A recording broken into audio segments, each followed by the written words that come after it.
You've all heard of the famous teacher Milarepa in the Tibetan tradition. So Milarepa told his disciples that he had left all his valuables. So he told them that if they went and digged in a certain place, they would find a bag with something that he had left behind. So they all rushed out and started digging, and they found this little woolen bag. And excitedly they opened it up, and they found a turd. And so they complained, and he said, "Well, did you think I had amassed a lot of gold and left it? If that's all you think, you deserve that." We have to contemplate, what are we trying to get from life, from the world? Really, what? The silence is very valuable, but still we go back to life and we get so wrapped up in running, in rushing. It's not surprising. Our human minds are very divided. We're fragmented and fractured because without waking up to our delusion, we get caught up in ideas. So ideas about how to practice the Buddha's teachings, and ideas about how to practice Christianity, ideas about how to practice Islam. The Buddha did not promote sectarianism at all. But we seem to have the nature to divide, to opinionate, and to hang on to our own views. Even in monastic circles, there is so much division, and so it is with everything in the world. So why is it that there's so much contention? It's just remarkable. So much.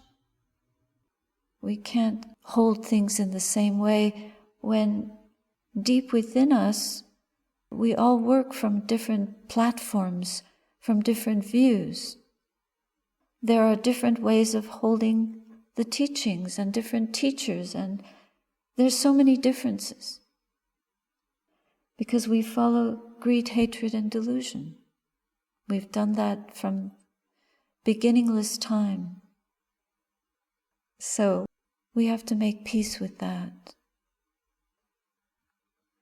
This is from Shabkar, the Tibetan teacher. Your prime goal must always be to generate and nurture in your heart a love such that the pain of others is unbearable to you. Carry on like this until the birth of true compassion, natural and spontaneous. So with the metta practice, metta will take us to compassion. Metta is looking towards others with eyes of friendliness. And you know, the Buddha talked about spiritual friendship as being 100% of the path. But he didn't just mean pals to hang out with. He meant a different kind of friendship. A friendship that will help to sustain us through thick or thin, through sickness and death, through the suffering of this journey. We always think that when we're suffering, something is wrong. But we forget, or we don't realize, that we signed up for this realm, suffering and non-suffering, and it's a karmic result. We're on a very long journey, a journey of lifetimes. So we've lived over and over and over and over and over and over again with no memory of that. Some people have the gift to remember. The Buddha went back through many and many of his lifetimes, but when he was asked about going through those lifetimes, why he didn't continue, it was plain. Like, what is the point? They're finished. They're gone.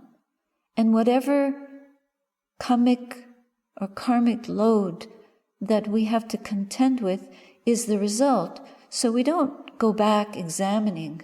It's a kind of waste of energy. Because we have to apply the energy in this lifetime to healing, to resolving the karmic load, to accepting it, acknowledging it. This is my condition. How do I deal skillfully with it? And if we apply ourselves in that way, that leads to our awakening, and that leads to a purification that will unburden us of what we're carrying. But we have to grow up spiritually. We have to mature before that can happen.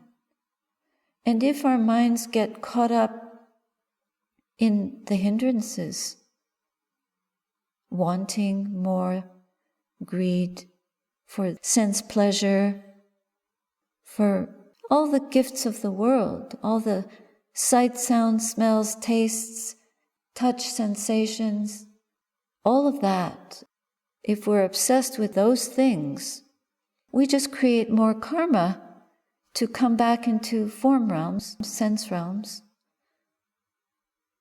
until we finally exhaust those desires. And that could just keep going on and on and on. The samsara is a revolving door, revolving gates. Born and die, born and die. Born, get old, get sick, die.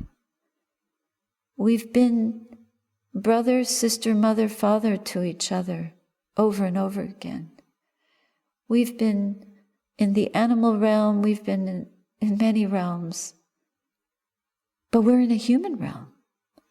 And apparently, this is a rare birth, a rare opportunity. It's a rare opportunity, as they say about monastic life, rare opportunity, difficult to do, only solution. The only solution is develop spiritually, live a very good life, a simple life, a wholesome life, a benevolent life. But this is a fourfold Sangha, not just monastics, but householders. And the Buddha set up this system where we depend on each other. It's a beautiful symbiosis. And by depending on each other, we help each other towards our spiritual destiny. I think that all beings are traveling towards ultimate fulfillment, whether they know it or not. Just like all streams that flow down a mountain. When rain falls on a mountain, it flows downward. The mountain slopes downward. The streams flow downward. Some of those streams dry up right at the top. Some of them dry up further down. Some of them reach the bottom of the mountain and form rivers. Some of them travel down the river to the sea. And when they reach the ocean, they evaporate and become rain again. So as human beings, we don't know how long we're going to live. But we have some ability to control the outcome.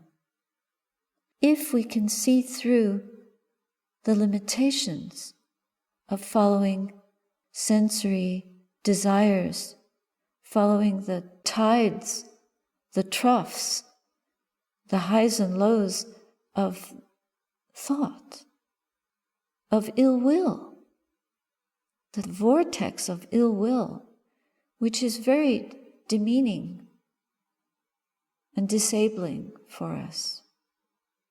We develop ill will towards each other, towards conditions, even towards ourselves, so easily. It's like fire clings to the wind and spreads so quickly. And ill will in the mind spreads to the heart and explodes there. It explodes.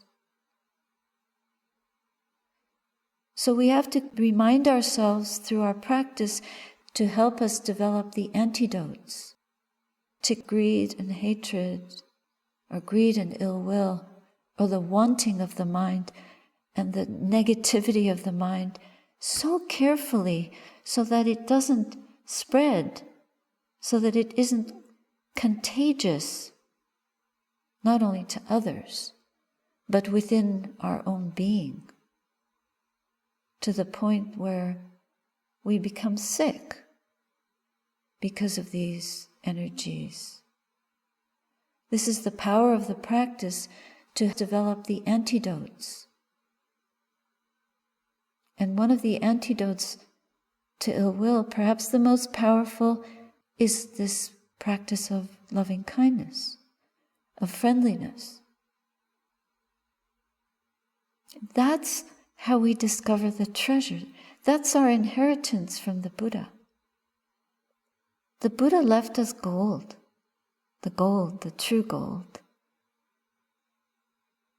So we use this gold to turn this golden teaching, supreme teaching, into tools for our daily practice. So we don't just practice metta once a day, but we try to carry it throughout the day and find our weak spots. What makes us angry? What makes us angry? What makes you angry? Opinions? Destruction in the world, when people are careless, they use the resources of the earth in irresponsible ways. They steal.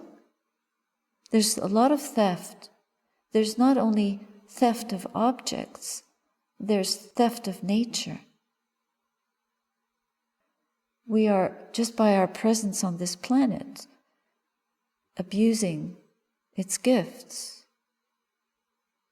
But we got ourselves into this predicament. Our restlessness,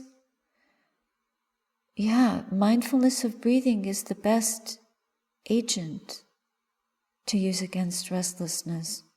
But it's not just because we're being mindful of breathing, but because the practice of anapanasati leads the mind to such a depth of calm. And the more calm we can be, then that's it. That's where the mind gives up the restlessness, because it finds its true home. Its true home is in silence, stillness, single-pointedness, stability. We become like a mountain, immovable. So when somebody speaks to us in a way that is dreadful, how can we practice samadhi at that moment? Well, the force of memory, if we're mindful enough, then our mindfulness has remembering in it. So we remember the samadhi factor. And we focus, instead of on the opinion about the words, we focus on the hearing of the sound, and we let the vibration of the sound permeate the body, because the whole body is much bigger than the eardrum. So by listening to a cruel word, a blaming word, a violent word, the eardrum maybe can't take it very well. We're so sensitive that immediately we become annoyed or agitated. But if we just stop at hearing and let that sound permeate down through the whole body, that gives us a buffer zone in which to diffuse the energy of that violence. Then mindfulness of the body will help us to remember the samadhi that we know.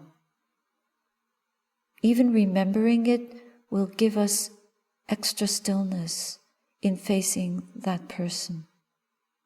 So we may not retort with an angry word. We may even be able, on the heels of that remembrance of stillness and rebirthing it in that moment, because we live our experiences through memory. So this is one way of bringing the Dhamma into the present moment, is remembering the Dhamma. So you remember your body Dhamma. And on that landing strip, we can take metta, goodwill, and offer it. We pull it up out of the stillness that we've developed. We pull up metta and we forgive. Feeling goodwill towards this person. They wouldn't speak like that if they were not suffering.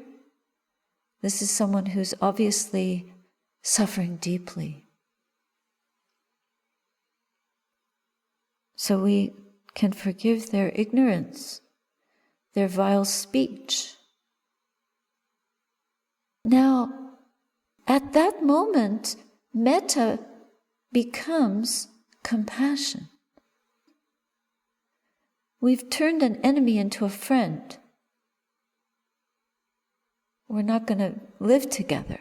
But instead of someone that we are feeling incredible resistance towards, and anger is just bursting to come out, we've restrained it, and we've turned the mind to the wholesome, and we've let the vibration diffuse into the body, and we've transformed it. We've reformed and used that energy instead to bring up forgiveness and to understand their suffering. So we've not only turned the hostile force into something that we can skillfully be with. So there's a friendliness, there's a goodwill, not an ill will, at least a neutral will. But the neutral also can be a goodwill. It's much easier to go from neutral to good than from ill to good. In that process, there's a death. There's a death of the ego. This is an example of how we can die before we die. We can die to our attachments. In the middle of our worldly activity. We're not on the cushion. We might be in the office or out on the street. We might be in a store. We might be on the phone with someone. It could even be an email. But practice means repetition. So if we keep learning the ropes about doing this, then little by little, the voice of the Buddha is suffusing us with the knowledge of how to enact forgiveness, how to die to our attachments, to self, the ego. How dare you? You can't talk. This kind of language, we've forsaken it. We've left it by the wayside. It is not a tool of Dhamma. The contemplation of death is really very important. It's a way of giving up the ego. It's a way of giving up the forces of anger and ill will, which if this world could have less of that and more of this. We could all live together in this world, if, realm of suffering. But we have to try to bring forth boundless compassion. Boundless compassion is only enabled because the world is a realm of suffering. If there were no suffering, there would be no compassion. Why would we have to practice compassion? We would all be so happy. So when we suffer the insults of the world, this is good ground for waking up. Our suffering can be the gate, the doorway, the opening of the heart to unconditional compassion and unconditional equanimity. This is a practice. How difficult is it to bring up goodwill to yourself? How difficult is it to bring up goodwill in all the 10 directions? How difficult is it to bring up goodwill when someone is insulting us? It's difficult. So how can we nurture and generate in our hearts a love that cannot bear the pain of others? It's not that it's unbearable so that we run away, but it's unbearable so that we have more and more compassion, that we realize that karmically we may not be able to resolve their pain. So we have to use discernment together with compassion. That is the birth of true compassion, which is unconditional. We're not rejoicing in their pain, but we understand that this is like a law of karma happening, and we can't resolve it. But if they can bear their pain with our compassion, maybe they can bear it better, feeling their pain without becoming overwhelmed. Then we can, with the awake mind, wish for a field of blessing for others who may be in terrible distress, but perhaps they too will be able to bear their distress. And eventually we work towards and wish for the awakening of all beings. So Shabkar says, carry on like this until the birth of true compassion, which is spontaneous and natural. So we won't have to try to feel compassion in the face of unbearable pain within us or others, but we have unconditional compassion, which is not defeated in the face of such pain, but it understands this is a suffering realm. I too suffer. Everyone will suffer death in one way or another, sickness in one way or another, degradation of the body in one way or another. These are the factors of our journey, but the seed of enlightenment is still there, and the suffering is an opening for us to gain strength in the face of it. So that we, at least when the body dies, the mind can transmit its wholesome energy to a higher rebirth or to full awakening. This is a difficult journey, no question. But how do we use the suffering to cultivate the path rather than to hide from it, to avoid it? We can't avoid it in the end. But the suffering of the mind is the second arrow. That we can pull out. that we can resolve. And that could take lifetimes. So we start now, and we keep going.